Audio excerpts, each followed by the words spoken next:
Clip number 325۔ اس clip میں آپ سورہ انعام کی آیت نمبر 151 سے 152 تک کی تلاوت، ترجمہ اور تفسیر قرآن صراط الجنان سماعت فرمائیں گے۔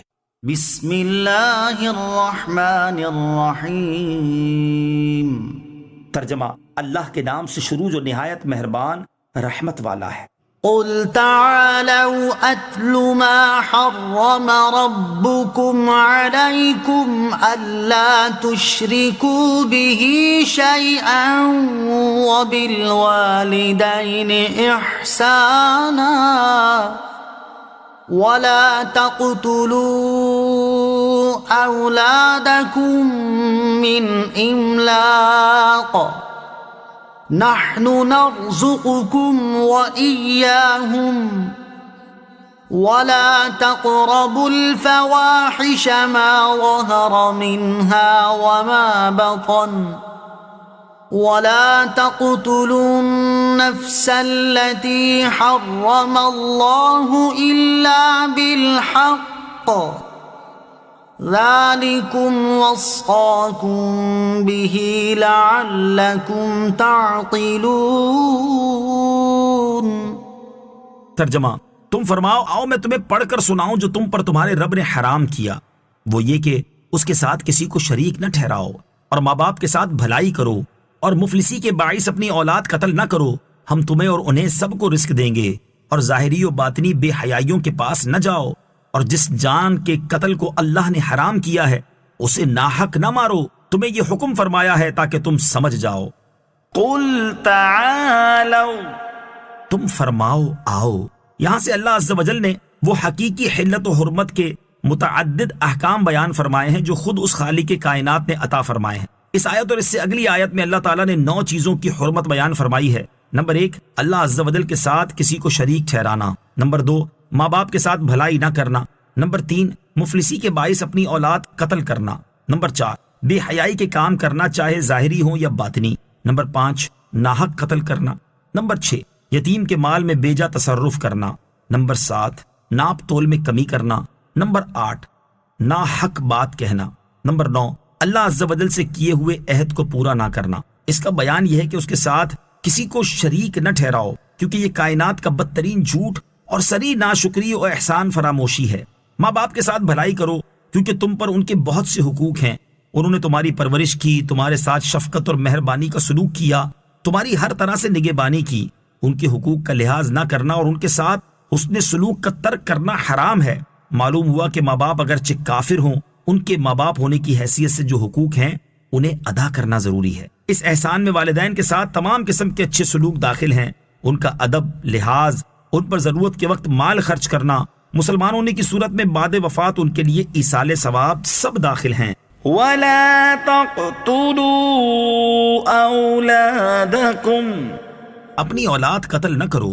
اس میں اولاد کو زندہ درگور کرنے اور مار ڈالنے کی حرمت بیان فرمائی گئی، جس کا اہل جاہلیت میں دستور تھا کہ وہ بارہا فقر و تنگ دستی کے اندیشے سے اولاد کو مار ڈالتے تھے۔ انہیں بتایا گیا کہ روزی دینے والا تو اللہ عز و جل ہے جو تمہیں اور انہیں سب کو روزی دے گا، تو پھر تم کیوں قتل جیسے شدید جرم کا ارتکاب کرتے ہو؟ وَلَا تَقْرَبُوا الْفَوَاحِشَ، اور بے حیائیوں کے پاس نہ جاؤ۔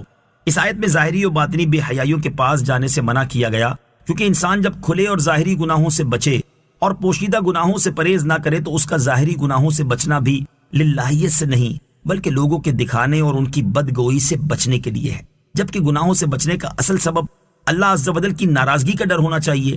نیز اللہ عز و جل کی رضا و ثواب کا مستحق ہوتا بھی وہی ہے جو اس کے خوف سے گناہ ترک کرے۔ بظاہر نیک رہنا اور چھپ کر گناہ کرنا تقوی نہیں۔ اس سے معلوم ہوا کہ ظاہر میں نیک رہنا اور چھپ کر گناہ کرنا تقوی نہیں بلکہ ریاکاری ہے۔ تقوی یہ ہے کہ ظاہر و باطن ہر حال میں اللہ عز و جل کا خوف دامن گیر ہو۔ لوگوں کے سامنے نیک اعمال کرتے نظر آنے والوں اور تنہائی میں گناہوں پر بے باک ہونے والوں کا حشر میں بہت برا حال ہوگا۔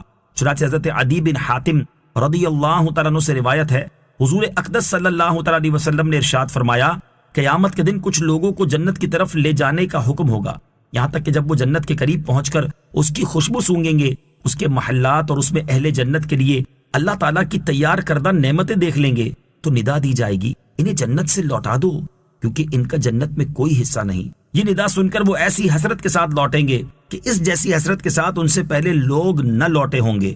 پھر وہ عرض کریں گے یا رب عز و جل، اگر تو اپنا ثواب اور اپنے اولیاء کے لیے تیار کردہ نعمتیں دکھانے سے پہلے ہی ہمیں جہنم میں داخل کر دیتا تو یہ ہم پر زیادہ آسان ہوتا۔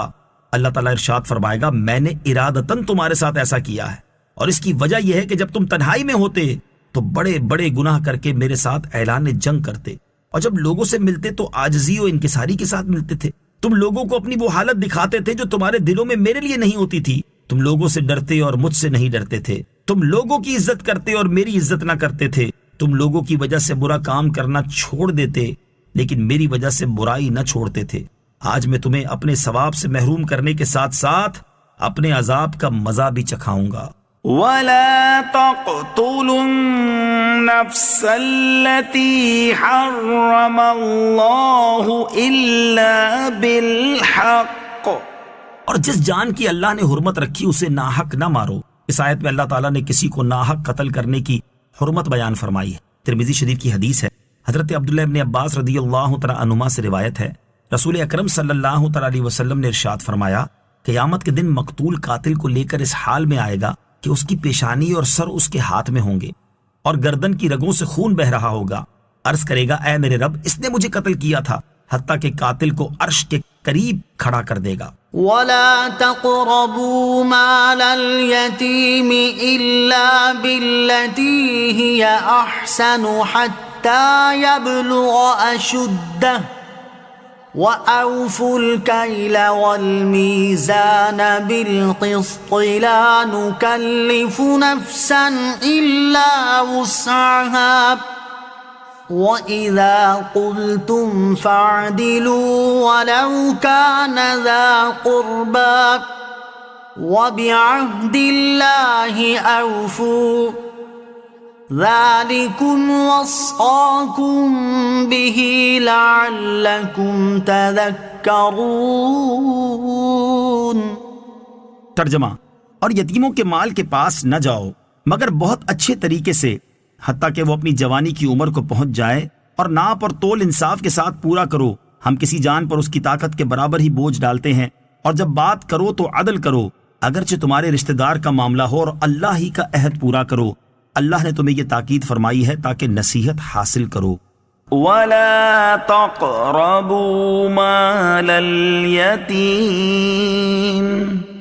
اور یتیموں کے مال کے پاس نہ جاؤ، یعنی یتیم کے مال کے پاس اس طریقے سے جاؤ جس سے اس کا فائدہ ہو، اور جب وہ اپنی جوانی کی عمر کو پہنچ جائے اس وقت اس کا مال اس کے سپرد کر دو۔ اس حکم کی تفصیل اور یتیموں سے متعلق مزید احکام سورہ نساء کی ابتدائی چند آیات میں گزر چکے ہیں۔ وَأَوْفُوا الْكَيْلَ وَالْمِيزَانَ بِالْقِسْطِ، اور ناپ اور تول انصاف کے ساتھ پورا کرو، یعنی ناپ تول میں کمی نہ کرو، کیونکہ